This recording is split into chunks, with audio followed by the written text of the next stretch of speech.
আর বলেছে, সিদ্দিক আকবর আসো আসো আসো, তুমি তোমার কদমটা আমি জান্নাতের প্রথম দরজা দিয়ে ঢুকায় দাও।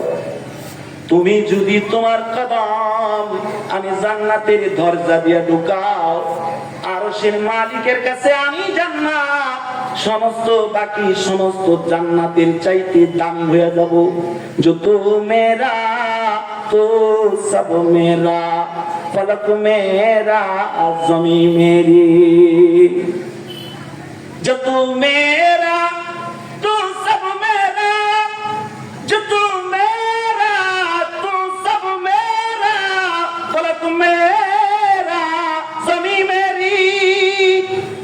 अगर एक तू नहीं मेरा तो कोई शय नहीं मेरी, अगर एक तू नहीं मेरा तो कोई शय नहीं मेरी।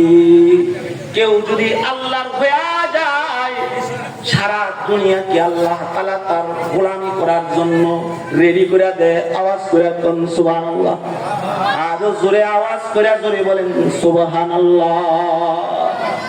আল্লাহ তাআলা যে আয়াতে কারিমা তেলাওয়াত করেছি, আল্লাহ তাআলা বলে আমারই ভয় করো।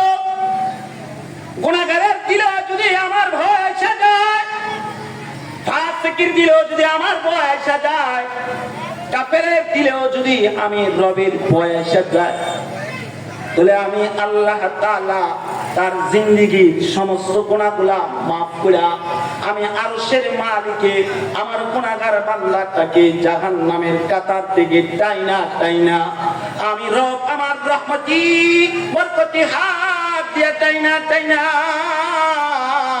আমার বান্দারে জান্নাতের কাতারে দাঁড় করায় দেই। আওয়াজ করে কোন সুবহানাল্লাহ।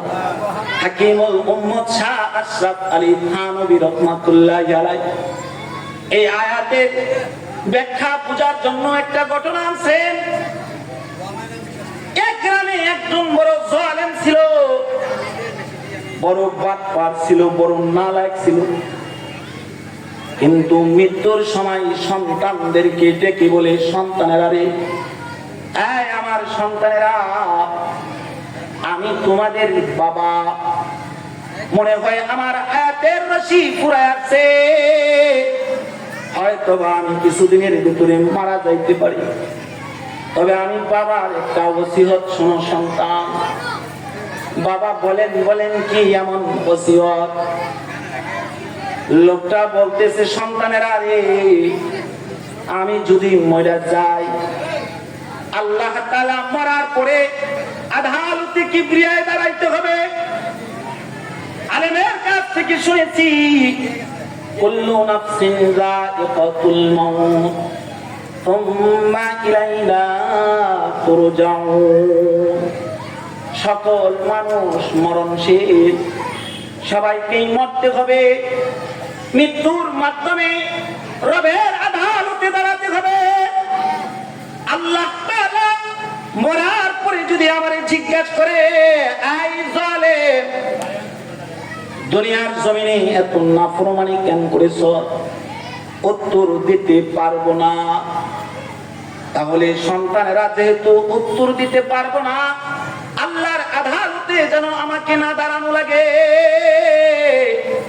আমি যদি মরে যাই, তোরা আমারে কিন্তু কাফন পড়াইস না। কি করাবো, কি করব বাবা বলেন বলেন। বাবা বলে, সন্তানেরা রে, আমার এই দেহটাকে পোড়াবি আগুন দিয়া, আগুনে আমার দেহটা পুইড়া, আমার দেহটা ছাই করবি, আমার দেহটাকে ছাই কইরা কিছু অংশ পানিতে ভাসায়া দিবি, দেহের পোড়া ছাইয়ের কিছু অংশ বাতাসে উড়াইয়া দিবি, দেহের পোড়া ছাইয়ের কিছু অংশ পাহাড়ের যে কোনো কিনারায় মাটির নিচে খাটায় দিবি। কেন বাবা? কয় সন্তানেরা যে আল্লাহর আদালতে আমি দাঁড়ায়া হিসাব দিতে পারবো না। সত্যি সত্যি আল্লাহর বান্দা মারা গেছে, মৃত্যুর পরে বাবার ওসিয়ত অনুসারে সন্তানেরা বাবার দেহটাকে পোড়ায়া ছাই করছে।